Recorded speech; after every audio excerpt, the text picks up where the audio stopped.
Nesse vídeo aqui a gente vai estar tipo o JK, só que ao invés de 50 anos de evolução em 5, no caso vão ser 5 anos de evolução na redação do Enem em menos de 5 meses que a gente tem para a prova.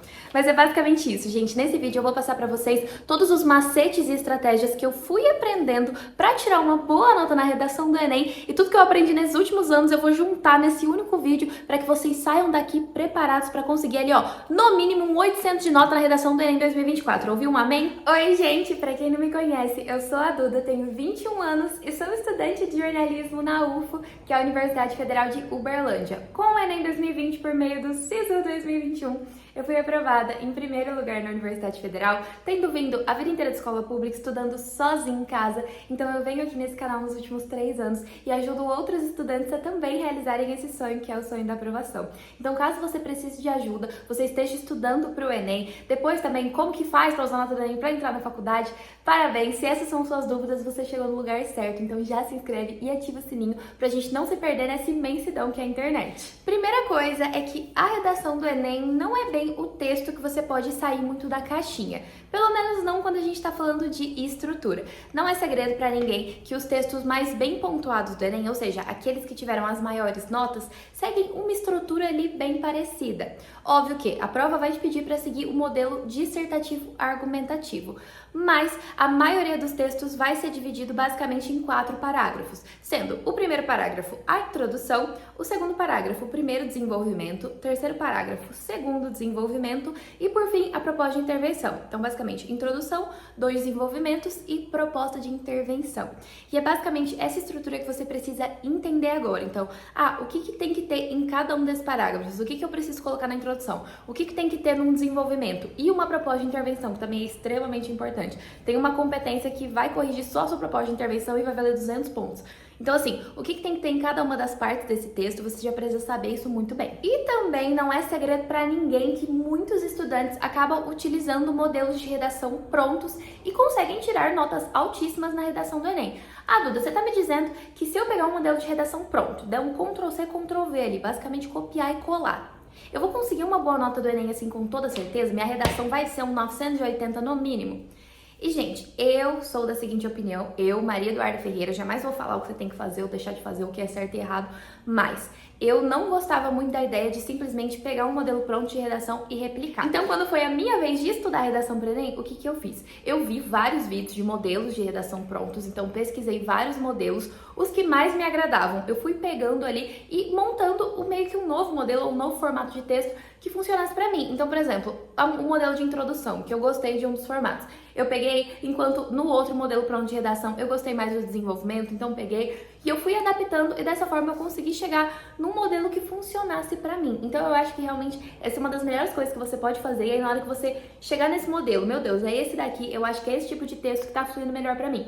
Vai replicando ele em todas as suas redações de treinamento. Por exemplo, se você pegar as minhas redações de treinamento, se você pegar essa redação aqui, que foi a que me aprovou no Enem 2020, todas são muito parecidas. Na verdade, a estrutura é basicamente a mesma, eu só trocava realmente o tema da redação. Então, por exemplo, o recheio do texto era diferente, mas a estrutura era completamente igual, e isso ajuda demais, porque no dia da prova do Enem você já vai estar nervoso, já vai ter ali muita pressão sobre você. Então, conforme você foi escrevendo as redações de treinamento e foi usando o mesmo modelo, aquilo já fica meio que automático na sua cabeça, entendeu? Então, independente do tema que o Enem te propor, você vai conseguir escrever uma redação. Organização e progressão textual vão ser fundamentais para que você consiga uma boa nota na redação. E, gente, são detalhes que você vai colocar no seu texto que vão fazer a diferença e que vão dar essa impressão de que você já tinha o texto todo organizado na sua cabeça na hora de colocar ele no papel, e isso faz uma diferença enorme, até porque um critério de correção vai medir basicamente isso.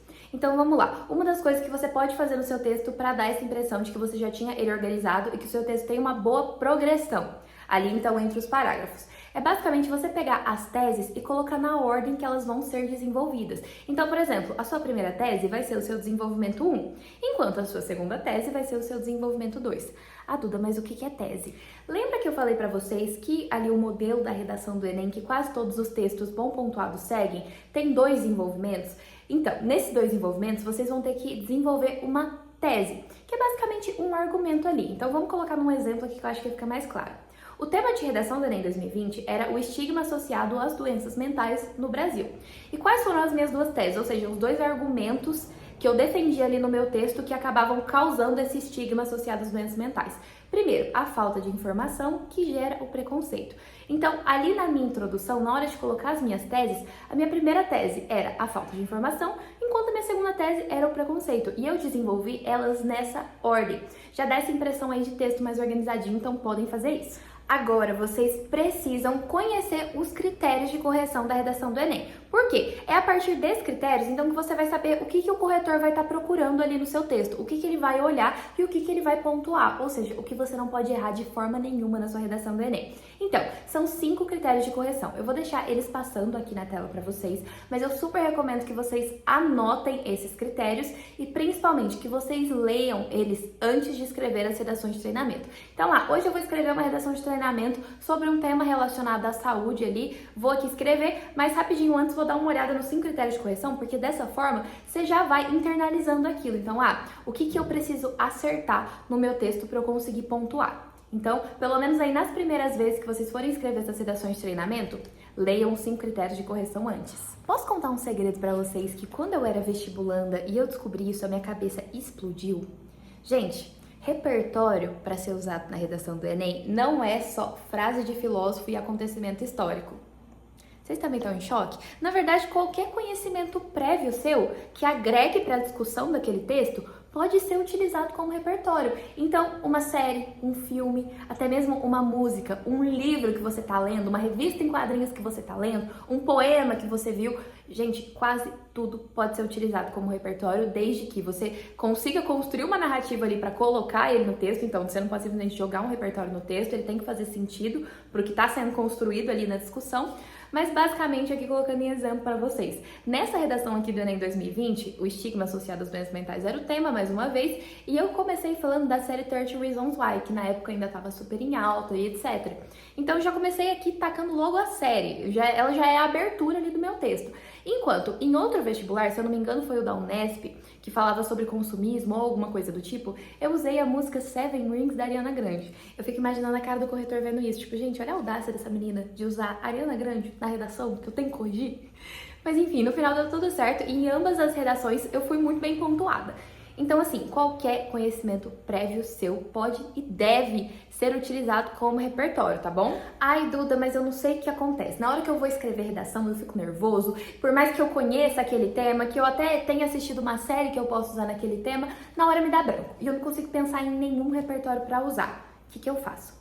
Gente, nesse caso, o que pode te salvar, porque foi algo que me salvou também, porque eu sou uma pessoa extremamente nervosa, ansiosa, e eu sempre tinha esse branco quando se tratava de escrever redação para o Enem, é ter alguns repertórios coringa na ponta da língua. O repertório coringa é aquele que vai se encaixar em praticamente todos os temas de redação. Então, que independente de qual tema você esteja falando, você consegue utilizar aquele repertório.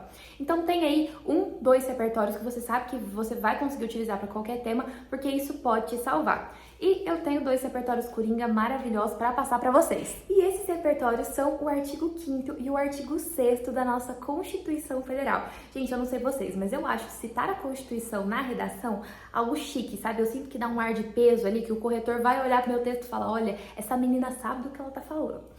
Então vamos lá, eu vou deixar eles passando aqui, mas o artigo 5º vai dizer que todos são iguais perante a lei sem distinção de qualquer natureza, enquanto o artigo 6º vai citar uma série de direitos que são garantidos a nós constitucionalmente.